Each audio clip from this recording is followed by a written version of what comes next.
Good morning, everybody. This is Vegereness, and welcome to episode 4. This is where we take 3 goals of chess. We try to implement it in our chess game to improve. And we have a couple of different goals to try out today. So first, we're going to play some rapid. And then, depending on if our opponent's strong enough. So we have a 2007, not as strong, but you never know. They could easily beat me in chess.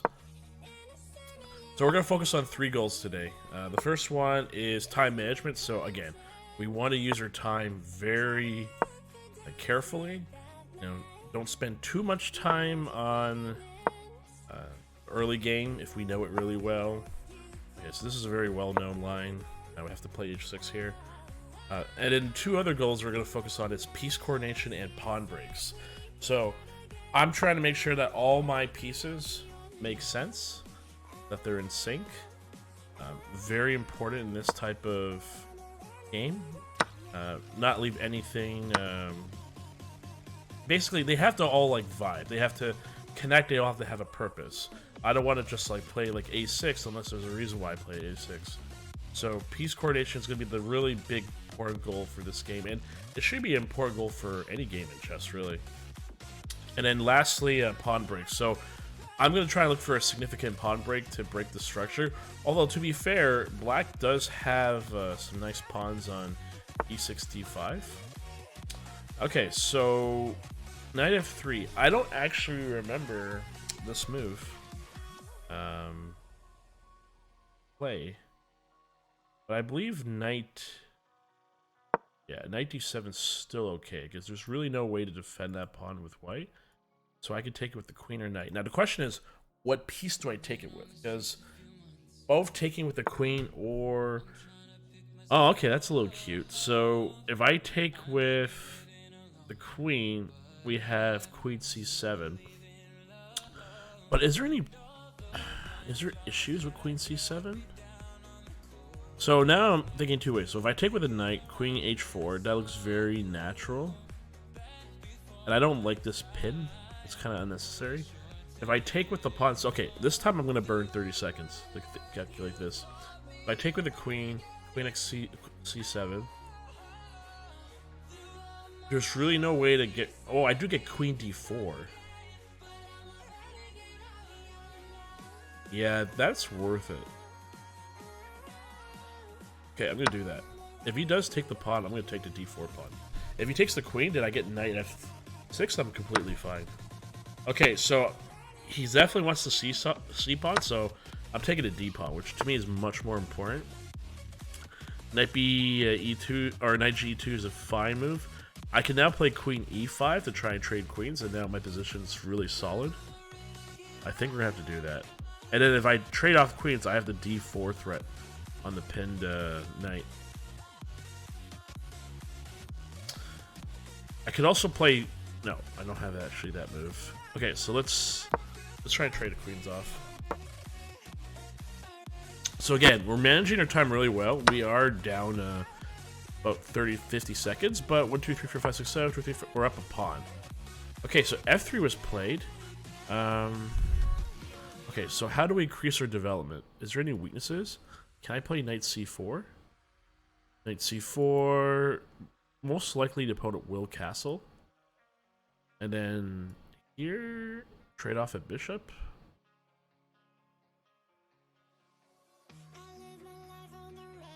No, I think we're just going to keep developing. I really like this pawn structure. I want to just keep it here. Actually, this might be one of the games we don't castle. Okay, I'm going to play rook c8. So I want to coordinate my pieces. Keep that on all open lanes. He is moving pretty quick, or she, so we have to be aware of that. There might be problems with time. Everything's kind of locked though. Knight d4 is coming, which is probably his best move. So how else do we coordinate this? I could play king e7. It might get a little risky, but I think I'm going to do that. I want to coordinate the rooks.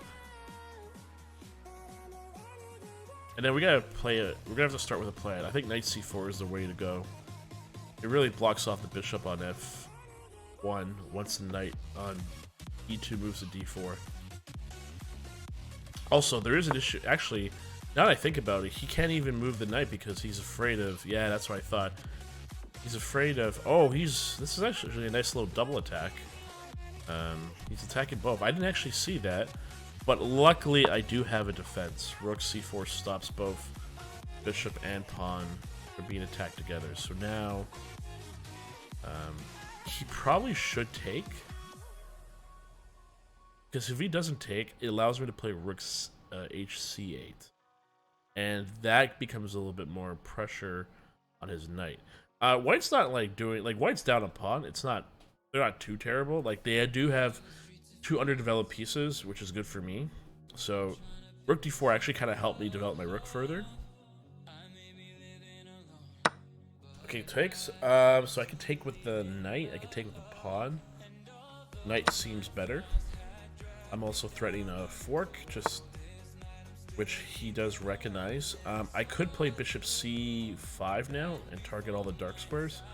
Yeah, I think I'm going to do that. That looks really good. That looks like a good idea.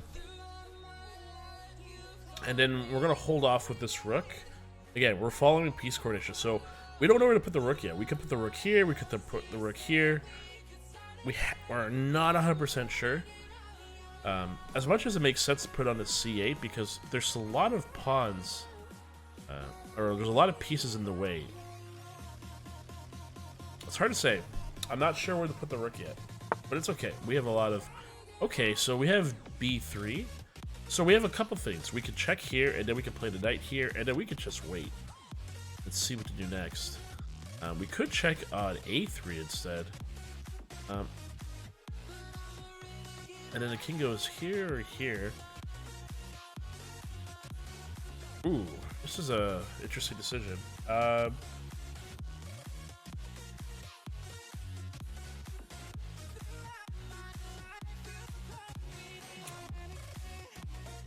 I'm not sure which way is better.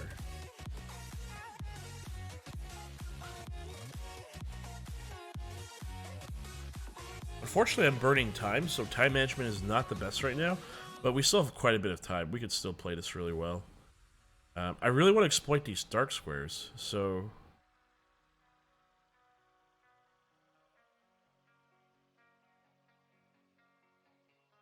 Yeah, let's just keep the knight here. I like to keep an eye on d4. If I can limit his black's activity as much as possible. In fact, I don't even want to trade a bishop. I want to keep this here. Yeah, there we go. Now that's what I want to see. So now the rook becomes very useful. So this is beautiful piece coordination. I got a rook on c8. I'm threatening indirectly the knight on c3. And I'm threatening c2 because there's a knight on e3 targeting that pawn. Okay. So now we can do some cool stuff. We could play d4, but then knight e4 is coming. Oh, I see some tactics. So we're going to play bishop b4. We're threatening the knight, and now the real threat is d4. If they play d4 and they take with the knight, I take the knight with the bishop check and take both knights. And if they move their knight on c3, I can play rook. Okay, so they clearly missed the tactic because now I have rook c2, and now I'm up a piece.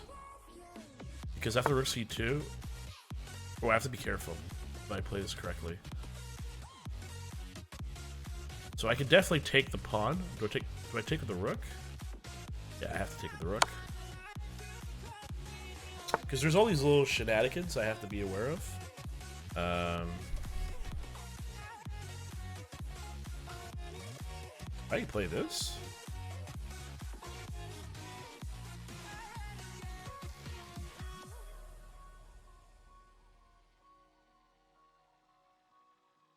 I could also play here, but then takes here.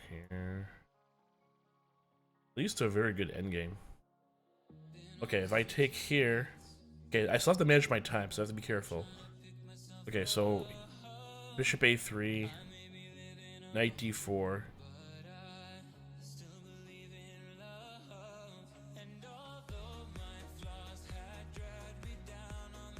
Yeah, you know what? I think I have to go for the endgame.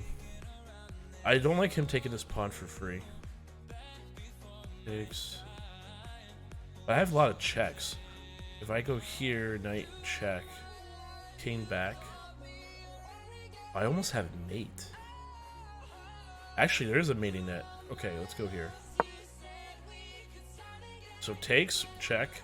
King has to go here. And then I'm threatening mate on c2. So now I just gotta play e4, e5.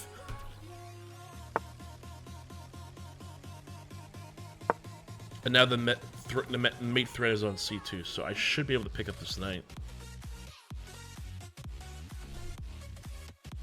Wow, that's a lot of calculation.